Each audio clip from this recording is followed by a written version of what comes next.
Hörmətli fizika sevərlər, hər birinizi salamlayıram. Əvəzləyici qüvvə mövzusuna aid test tapşırıqlarının həllinə baxaq.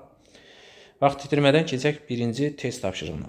Birinci test tapşırığında koordinatın zamandan asılılıq qrafikini verib. Bizdən soruşur ki,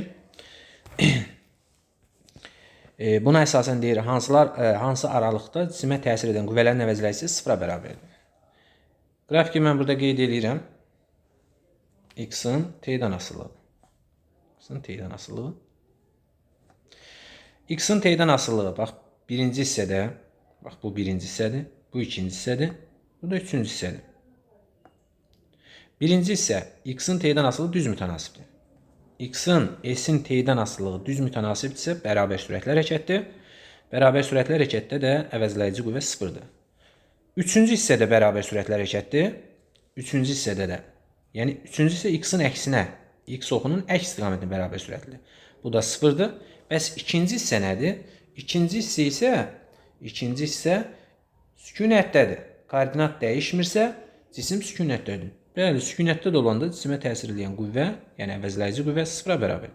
Deməli, hər üçündə əvəzləyici qüvvə sıfırdır. Keçirik növbəti suala.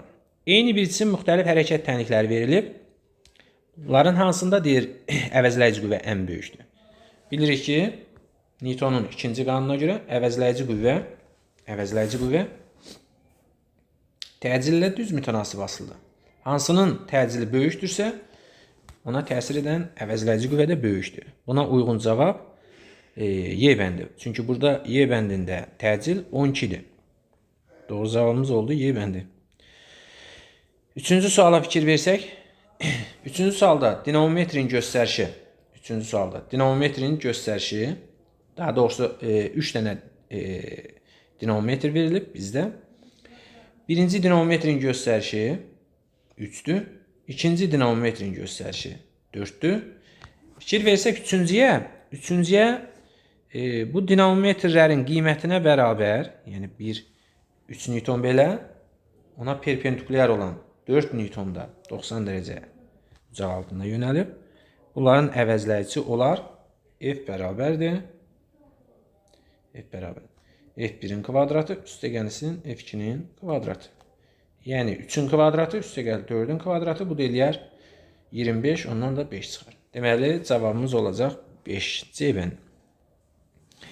Dördüncü sualda deyir ki, cisimə 5, 10 və 6 Newtonluq 3 qüvvə təsir edir. Bu qüvvələrin əvəzləyicisinin ən kiçik qiymətini tapın.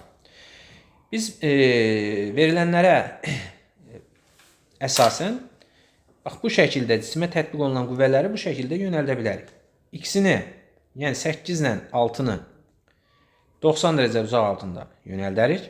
Bunların ikisinin əvəzləyicisi olar 10.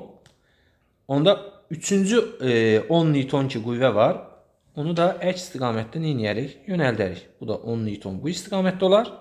Deməli, yekun qüvvə sıfıra bərabər olar. Əvəzləyici qüvvə sıfır. En kiçik qiyməti oldu 0. Bu suallar oxşar suallardır. Bunlara da özünüz baxarsınız. Keçirik 7-ci suala. 7-ci test tapşırığında qüvvə verilib. Həmin qüvvənin X və Y oxları üzrə proyeksiyasını soruşur. X və Y oxları üzrə proyeksiyasını. Bu F qüvvəsinin X və Y oxları üzrə proyeksiyası bu şəkildə. Bu alfa bucağıdır. Bunun ox üzrə X ox üzrə proyeksiyasıdır. Bu da Y ox üzrə proyeksiyası. F'in X ox üzrə proyeksiyası F vurusun kosinus alfadır. F'in Y ox üzrə proyeksiyası isə F vurusun sinus alfadır. Alfanın qiyməti 37 dərəcədir. Onda qiymətlərin yerinə yazsaq 15 vurusun kosinus 37 dərəcədən 0,8'dir. Bunu vuranda 12 eləyər. 15 vurulsun, bu bir də 0,6'dır. Bu da eləyər 9 Newton. Deməli, 12 və 9. X ox üzrə 12, Y ox üzrə 9. 12, 9. Doğru cavabımız B bəndi olar. 8-ci sualda əvəzləyici qüvvənin neçə Newton olduğunu soruşur. Biz bu tip test tapşırıqlarını həll edən zaman verilən qüvvələrin x və y oxları üzrə proyeksiyasını tapıb cəmləyirik. Baxırıq F1-in x oxu üzrə proyeksiyası. F1-in x oxu üzrə proyeksiyası F1 vurulsun kosinus alfadır. Yəni 37 dərəcə. Bu nəyə bərabər olar? F1-in qiyməti 15-dir. Kosinus 37 dərəcədən 0,8-dir. Bunu vuranda elədir 12 Newton. F2-nin x oxu üzrə proyeksiyasını tapırıq. F2-nin x oxu üzrə proyeksiyası mənfi F2 vurulsun kosinus 37 dərəcədir. Çünki x-in əksinə yönəlib. Onda F2-nin qiyməti 20-dir. Vur 0,8-dir. Bu da eləyər 16. Üçüncü vektor isə, üçüncü qüvvənin x oxu üzrə proyeksiyası 0-dır. Çünki x-a perpendikulyardır. Onda belə çıxır ki, biz buradan yekun x oxunu tapsaq, onda f1x üstə gəl f2x üstə gəl f3. f3 x-a bərabər. Bu da nəyə bərabər olar? 12 üstə gəlinsin.